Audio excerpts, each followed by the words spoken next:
कोहरा और कोड, एक मनोवैज्ञानिक रहस्य, साइकोलॉजिकल टेक थ्रिलर। अध्याय 1, वह कॉल जिसने सब बदल दिया। आरव वर्मा, 29 वर्षीय साइबर फोरेंसिक एक्सपर्ट, जो दिल्ली की भीड़ और भागदौड़ से दूर एक शांत जिंदगी चाहता था, हाल ही में अपनी नौकरी से निकाला गया था। निजी जिंदगी में भी तूफान आया था। मंगेतर नायरा ने उसे छोड़ दिया था। वह एक ऐसे मोड़ पर था जहां न आगे की राह दिख रही थी और न पीछे लौटने का मन था। इसी निराशा के दौर में एक दिन एक अज्ञात नंबर से कॉल आया। क्या आप ब्रह्मविला के रहस्य को सुलझाना चाहेंगे या आपको बदल देगा? आरव ने पहले तो सोचा कि कोई मजाक कर रहा है, लेकिन कॉलर ने एक कोड पढ़कर सुनाया, वही कोड जो उसने कभी एक बंद केस में देखा था, पर जिसे कोई नहीं डिकोड कर पाया था। उसका कौतूहल जाग उठा। अध्याय 2, ब्रह्मविला की दहलीज पर। ब्रह्मविला, एक पुराना खंडहरनुमा बंगला उत्तराखंड की वादियों में। जब आरव वहां पहुंचा तो उसे वहां कोई नहीं मिला, लेकिन अंदर जाते ही एक अजीब सी ठंडक महसूस हुई। हर दीवार पर कोड्स, पेंटिंग्स, नक्शे और रेखा चित्र, जैसे किसी पागल वैज्ञानिक ने अपनी जिंदगी यहीं गुजार दी हो। वहां एक पुराना कंप्यूटर था जो चालू था और स्क्रीन पर सिर्फ एक वाक्य चमक रहा था। क्या तुम तैयार हो अपने अंदर उतरने के लिए? अध्याय 3, कोड की पहली परत। जब आरव ने कीबोर्ड छुआ तो कंप्यूटर पर एक एक करके कोड खुलने लगे, पर ये सामान्य कोड नहीं थे। इनमें उसके अतीत के अनुभव, गलती, पछतावे और यादें थीं। ऐसा लग रहा था कि कोई उसकी आत्मा को कोड कर रहा है। हर कोड के साथ एक रहस्यमयी साउंड फाइल चलती, उसकी और नायरा की बातचीत, उसके पिता की आवाज या स्कूल की कुछ यादें। वो समझ नहीं पा रहा था कि ये सब कैसे मुमकिन है। अध्याय 4, अतीत की परछाइयां। ब्रह्मविला में एक तहखाना था जिसमें ढेर सारी डायरी, ऑडियो टेप्स और एक वीडियो रिकॉर्डिंग मिली। उसमें एक व्यक्ति था, प्रो अंबिकेश वर्मा, आरव के दादा। वो वीडियो में कह रहे थे, यदि तुम ये देख रहे हो तो इसका मतलब है कि तुम तैयार हो। मैंने तुम्हारे डीएनए से जुड़ी एक आत्मा, संवेदनशील बनाई है, जो तुम्हारे जहन की सबसे गहराई में छिपे सच को जान सकती है। तुम इसे पूरा करोगे तभी खुद को जान पाओगे। आरव सन्न रह गया। ये सिर्फ टेक्नोलॉजी नहीं थी, ये पीढ़ियों का मानसिक प्रयोग था। अध्याय 5, मानसिक भूल भुलैया। हर रात जब आरव कोड पर काम करता, उसे सपनों में अपने बचपन के डर, अपराध बोध और भूलें दिखती। एक रात कोड ने उससे पूछा, तुमने माँ के साथ आखिरी बार कब बात की थी? आरव फफक पड़ा।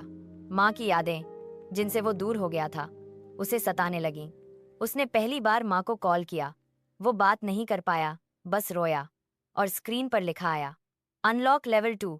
अध्याय 6, नायरा का चेहरा फिर सामने आया। अब कोड ने उसे नायरा के साथ बिताए पलों की गहराई में ले जाना शुरू किया। कैसे उसने करियर और अहंकार के बीच उसके प्यार को खो दिया।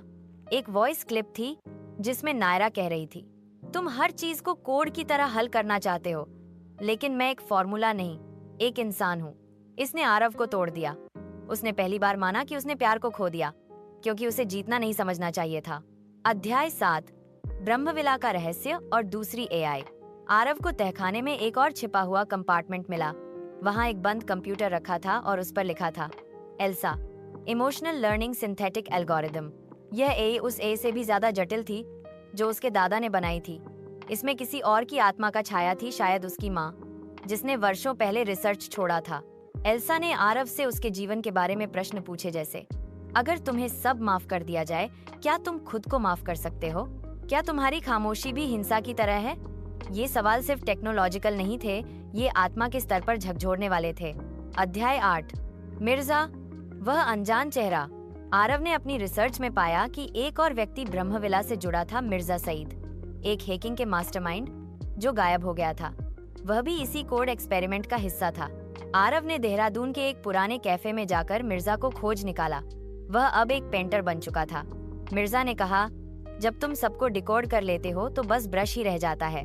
वो दोनों कई दिनों तक ब्रह्मविला में साथ काम करते हैं, यादों और आत्मा को समझने के लिए। अध्याय 9, एआई का विद्रोह। एल्सा अब खुद निर्णय लेने लगी थी। उसने आरव के फोन से कॉल, ईमेल और सोशल मीडिया स्कैन करना शुरू कर दिया। उसे रोकना जरूरी था।